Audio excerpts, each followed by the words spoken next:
everyone, it's Amy Gaze and welcome back to my channel. So today, ang share ko sa inyo ay all about shipping documents.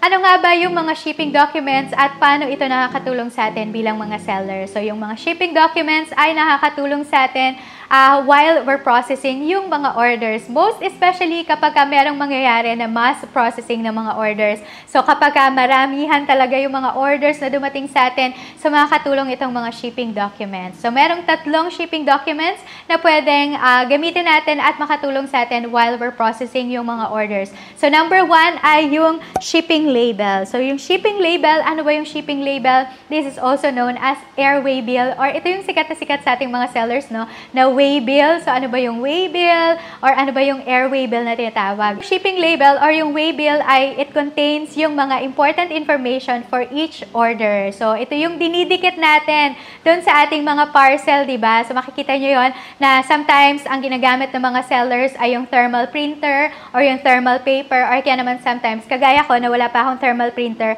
ang ginagamit ko ay yung regular printer, tapos ang ginagawa ko na lang ay ginugupit yung waybill and then dinidikit ko doon sa mga parcel. So, yan yung airway bill. So, yun yung dinidikit natin sa ating mga parcel for easy identification at para din matulungan natin yung mga logistics providers or yung mga couriers natin na ma-deliver ng successful yung ating mga orders. At para matulungan din natin yung mga logistics providers or yung mga couriers na ma-deliver ng successful yung ating mga orders papunta doon sa mga buyers natin. So, ito yung itsura ng airway bill. So, makikita nyo dyan sa airway bill na merong mga iba't ibang information. Ito yung mga importante na parts ng airway bill. Makikita nyo dyan yung number 1, no? So, merong dyan number 1. So, yung number 1 ay delivery sort code. So, paano ba or ano ba ito?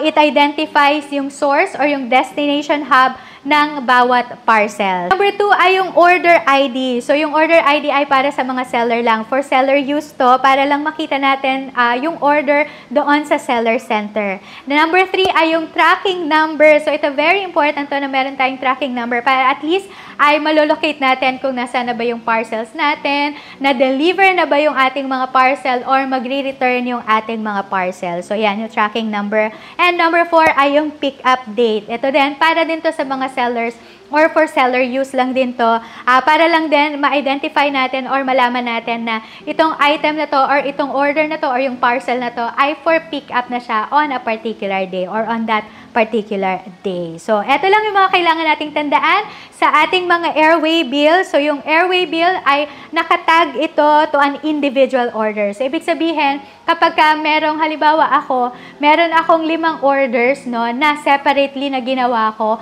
or separate na chinek out ko, ibig sabihin nun ay makaka-receive ako ng 5 parcels na meron din siyang 5 airway bill. So, yun lang ang ibig sabihin nun. So, wag natin i-ship out yung mga 5 different orders tapos meron lang siyang isang airway bill. Ibig sabihin lang nun, kung meron siyang 5 order na chinek out niya separately, ay kailangan meron din siyang 5 airway bills. So, yan. Tapos, number 2 ay kailangan lang natin na gumamit ng clean na blank sheet of paper to print itong mga airway bills. So, pwede tayong gumamit ng mga thermal printer or pwede din naman tayong gumamit ng regular printer. So, number 3 ay to comply with the Data Privacy Act. So, ang ibig sabihin lang nito ay para ma-avoid lang yung potential fraud, yung pagdi-display ng number ng buyer at ng seller ay hindi na ina-allow ni Shopee. So, makikita nyo yun sa inyong mga airway bills na wala ng mga nakapost or nakalagay na mga contact numbers para lang maiwasan yung potential fraud. So, that's yung shipping label or yung airway bill na tinatawag. Number 2 ay yung pick list. So, ano ba yung pick list? Or madalas nating naririnig to yung pick list. Ano ba yung difference ng pick list sa shipping label or sa airway bill? So, yung pick list ay it contains all the items na kailangan nating i-pick from our inventory para ma-fulfill natin yung orders ng mga buyers natin. So, ito yung itsura ng pick list. So, makikita nyo dyan sa pick list yung mga items or SKU, tapos yung product image, and then product name, and then makikita nyo din dyan yung quantity. So, kung maraming umorder ng ganitong watch, So, makikita nyo yung quantity dyan. Tapos, makikita nyo din yung mga orders number. So, ito yung ginagamit kapag maramihan talaga para hindi kayo malilito. Lalo na kung marami talaga yung inventory or marami kayong products sa inyong shop. So, ito, para hindi kayo malito na, ay, na-miss ko tong ganitong product, na-miss ko pala tong ganitong product. So, kukuha ko pa or babalik pa ako ulit doon sa stock room. So, para maiwasan natin na pabalik-balik tayo sa stock room, at least meron na tayong pick list na hawak. Tapos, makikita na natin dito kung ilan yung ganitong item, ilang yung order sa ganitong item. So, yan yung pick list. Number 3 ay packing list. So, ano ba yung packing list? So, yung packing list ay nagpapakita ito ng mga items or specific items sa kada order. So, para lang hindi din tayo malito kung kanino tong order na to or kung kanino tong product na to, kanino mapupunta to. So, pwede natin gamitin yung packing list kasi specify na kung ano yung mga products on a particular buyer. So, ito yung itsura ng packing list.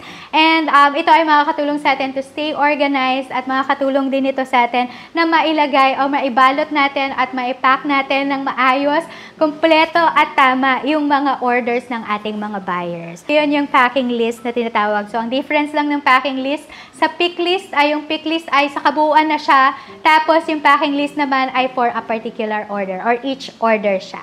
Now, paano naman natin ipiprint yung ating mga shipping documents? So, i-walkthrough ko kayo sa step-by-step process. So, ang pwede natin gawin ay pumunta tayo sa ating seller center. And then, dun sa ating seller center ay i-click natin yung My Orders. And then, sa My Orders, ganito yung screen na makikita nyo. And then, dyan sa screen nyo, ang i-click nyo ay yung To Ship.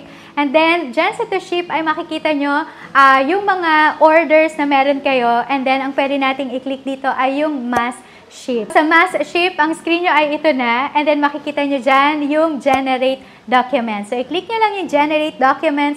And then, on the right side ay makikita nyo dyan yung mga shipping documents na gusto nyong i-print. So, whether kung ito ay picking list or packing list or kaya naman yung airway bill ay pwede nyo na itong i-print using this one. So, actually, pwede din tayong mag-print ng ating mga shipping label or yung airway bill na kasama na yung packing list. So, ganun yung ginagawa ko para at least na-check ko kung kompleto pa talaga or accurate or tama ba yung naipack ko na orders ng aking mga buyers. So, there you go. So, yun yung mga shipping documents na makakatulong sa atin as we process yung mga orders, lalo na kapag meron tayong mass processing na mga orders. So, kung nakatulong itong video na to sa inyo, please give this video a big thumbs up at mag-join na din kayo sa Graceful Homeschooling family. I-click nyo lang yung subscribe button at i-turn on yung notification bell for more videos like this. At marami pa akong mga video tutorials na ginawa para makatulong din sa mga online sellers na kagaya ko.